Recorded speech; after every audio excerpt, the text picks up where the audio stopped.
Hello, I'm Sebastian. Welcome to Nine Nard Trees podcast. Today, I will summarize and review the book.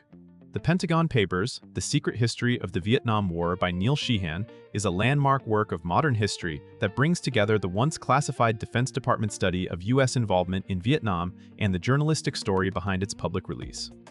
Associated with the explosive 1971 revelations that challenged official narratives, the book frames the Vietnam War not only as a battlefield conflict, but also as a prolonged crisis of policymaking, credibility, and public trust.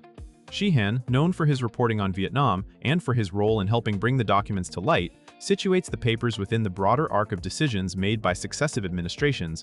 Rather than focusing on a single campaign or commander, the book emphasizes how strategic assumptions, political pressures, and incremental escalation shaped outcomes over years. For readers, it offers a powerful view into how governments justify war, manage information, and confront dissent when internal assessments diverge from public statements. I will give you key takeaways from this book. Firstly, origins of U.S. commitment and the logic of incremental escalation.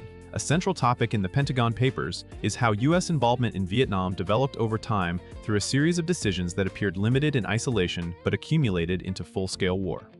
The book highlights the early framing of Vietnam within Cold War strategy, where policymakers worried about credibility, alliances, and the perceived spread of communism.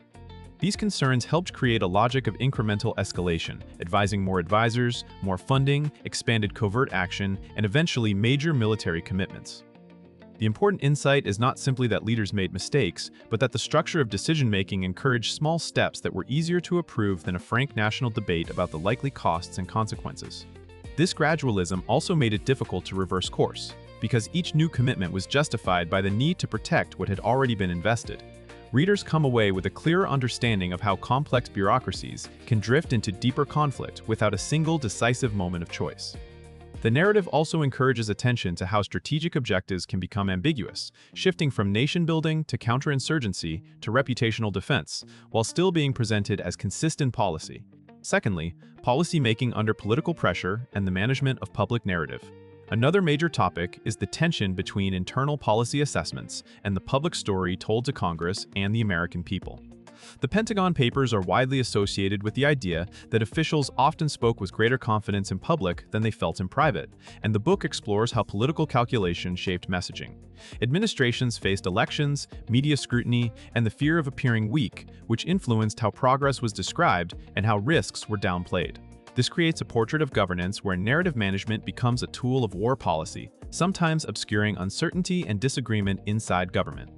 The book also illuminates how metrics, optimistic briefings, and carefully curated facts can become substitutes for genuine strategic clarity. For readers, this topic is valuable because it shows how democratic oversight depends on accurate information and how easily that oversight can be compromised when secrecy and spin dominate. It also helps explain why Vietnam became a crisis of credibility, not only due to battlefield setbacks, but because the gap between official statements and later revelations damaged trust. The analysis remains relevant to modern conflicts, where public communication strategies are tightly integrated with operational goals. Thirdly, secrecy, classification, and the ethics of disclosure. The book raises enduring questions about government secrecy and the ethics of revealing classified information in the public interest. The Pentagon Papers themselves were produced as an internal history, and their later disclosure forced a national confrontation over what should remain hidden and what citizens must know to judge policy. This topic explores the competing arguments that secrecy can protect diplomacy, sources, and military operations, and that excessive secrecy can shield poor decisions and prevent accountability. The story surrounding the documents underscores how classification systems can expand beyond genuine security needs, creating default opacity that outlasts the original rationale. Readers also encounter the moral complexity facing insiders, journalists, and institutions when confronted with evidence of significant policy failures. The issues are not framed as simple hero versus villain dynamics, but as a clash of duties: duty to law, duty to country, duty to truth, and duty to democratic transparency. The book encourages readers to think about how to evaluate leaks, what standards should guide publication, and how societies can balance security with the public right to know. These questions remain central in an era of whistleblowers, digital disclosure, and contested information ecosystems. Fourthly, interagency dynamics and the limits of military solutions. A further key topic is how competing agencies and perspectives influence Vietnam policy, often producing fragmented strategy. The book emphasizes that wars are not run by a single mind but by a network of institutions with different incentives, languages, and priorities. Civilian leadership, military command structures, intelligence assessments, and diplomatic channels. Each shaped how options were framed and what outcomes were considered plausible. This interagency complexity contributed to strategic drift, as tactical actions sometimes outpaced political objectives or substituted for achievable goals. The book also highlights the limits of military power when the conflict involves political legitimacy, local alliances, and insurgency dynamics. Even large deployments and advanced technology could not automatically deliver the kind of stable political outcome leaders wanted. For readers, this topic clarifies why the Vietnam War cannot be understood purely through battles and troop numbers. It requires understanding how institutions interpret evidence, how they compete for influence, and how policies emerge from negotiations rather than from a coherent master plan. This view helps readers analyze modern interventions, where similar tensions appear between military feasibility, political aims, and the on-the-ground realities that resist centralized control. Lastly, credibility, accountability, and the long shadow of Vietnam. The Pentagon Papers treat credibility as both a motivation for escalation and a casualty of prolonged conflict. Leaders repeatedly worried that withdrawing or acknowledging failure would damage U.S. standing, yet the effort to preserve credibility often created the conditions for greater reputational harm when contradictions surfaced. This topic examines accountability, including how records, internal studies, and later investigations can reshape public understanding long after decisions are made. The release of the Pentagon Papers contributed to broader debates about executive power, congressional oversight, and the relationship between the press and the state.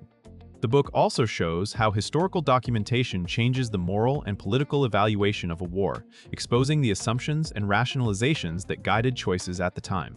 For readers, the most important lesson is how credibility politics can trap governments in self-reinforcing cycles, where admitting uncertainty feels more dangerous than continuing a flawed strategy. The Vietnam experience also influenced subsequent American foreign policy, creating caution, skepticism, and a renewed focus on the need for clear objectives and honest communication. This topic invites readers to connect history to civic responsibility, asking how citizens can demand transparency and how institutions can build mechanisms that prevent repeated failures. In conclusion, this book is well suited for readers who want to understand the Vietnam War beyond battlefield narratives, including students of history, political science, journalism, law, and public policy. It is also valuable for general readers who sense that modern debates about secrecy, spin, and war powers have deep roots, and who want a foundational case study. The benefit to a reader's life comes from learning how large decisions are made under uncertainty, how narratives are constructed, and how institutional incentives can distort judgment. Those lessons sharpen critical thinking, improve media literacy, and encourage more informed civic participation. Compared with many Vietnam histories that focus primarily on military campaigns or personal memoir, this book stands out for its emphasis on documentary evidence and the structural story of policymaking across administrations. It helps readers trace patterns rather than isolated events, showing how credibility concerns and incremental commitments can override strategic clarity. For buyers, it offers lasting value because its themes apply to later conflicts and contemporary governance, making it more than a period piece. If you want a rigorous, consequential account of how a democracy can slide into war while struggling to tell the truth about it, this book is worth owning. If you would like to support Neil Sheehan, you can buy the book through the Amazon link I provided in the podcast description. After reading the book, please let me know what you think and share your thoughts. See you around.